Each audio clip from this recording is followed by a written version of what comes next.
Bonjour YouTube, c'est Daimon. On va parler aujourd'hui de la nouvelle série d'animation Netflix adaptée de Cyberpunk 2020 et 2077. Et surtout se poser la question ensemble, est-ce que c'est Nova?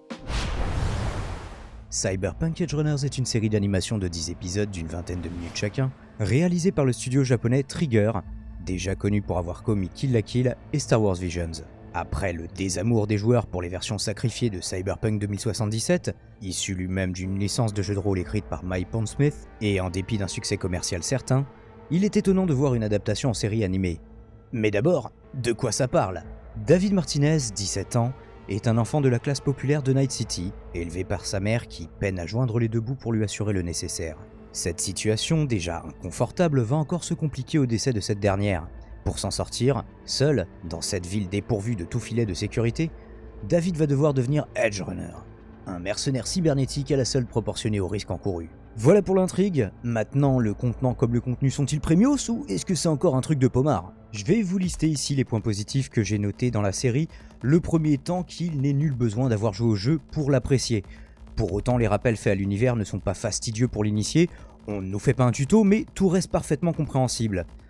Ensuite, visuellement, c'est très coloré, voire saturé de couleurs, mais on pouvait s'y attendre. Le parti pris esthétique osé, celui de l'animé japonais vintage ou néo-rétro, colle finalement bien au genre cyberpunk. Je sais que pour beaucoup, une adaptation se mesure aussi, mais s'il vous plaît, pas seulement à sa fidélité aux matériaux adaptés.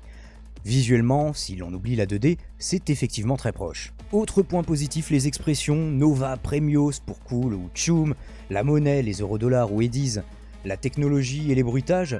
La sonnerie de téléphone visiblement unique dans cet univers, le walk don't walk des passages piétons, tout ça est aussi conservé. L'évolution du personnage de David, le personnage principal qui est attendu mais relativement sympathique dans son traitement. Ensuite, la condition sociale au sein de cette cité tentaculaire et sans merci est au moins évoquée. J'avais peur que ce soit juste de l'action un petit peu bourrine. L'opening et l'OST composé par Akira Yamaoka, l'homme responsable de la partie sonore des Silent Hill, est remarquable et varié, malgré un premier épisode contenant surtout du rap. Par la suite, ça se diversifie un peu. Dans les points positifs, en voici un crucial, le héros porte une veste aux couleurs du JDG, ça me semblait important de le faire remarquer. Sans trop en dire, le fait de développer plus que dans le jeu la notion de cyberpsychose est appréciable et dans mon cas, apprécié.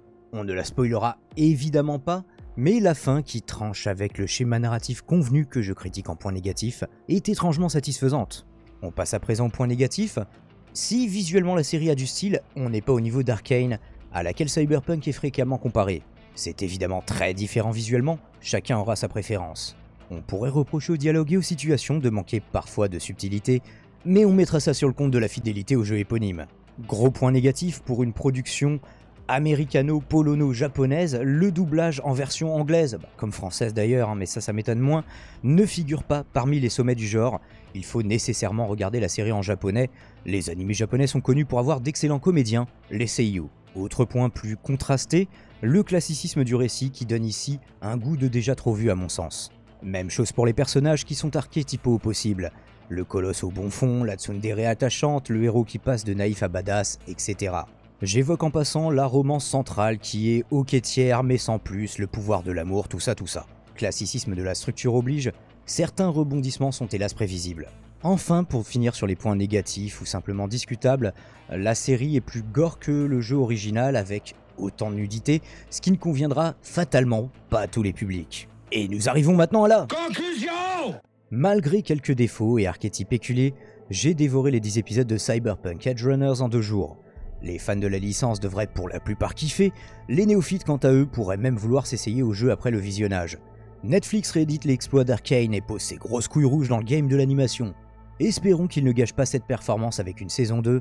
Cyberpunk Edgerunners devrait, à mon sens, rester une mini-série. Je mets donc la note de fidélité sur 20 à cette adaptation malgré une histoire originale. Et vous, qu'en avez-vous pensé? Dites-le moi dans les commentaires, ils sont faits pour ça, sans spoiler, s'il vous plaît. Merci d'avoir suivi cette courte vidéo en ma compagnie. Likez, commentez, partagez. Si vous avez apprécié, faites des dons si vous avez vraiment surkiffé. Bref, tous les trucs chiants qu'on vous dit en fin de vidéo, mais qui sont nécessaires. Je vous dis à très vite. C'était Daimon.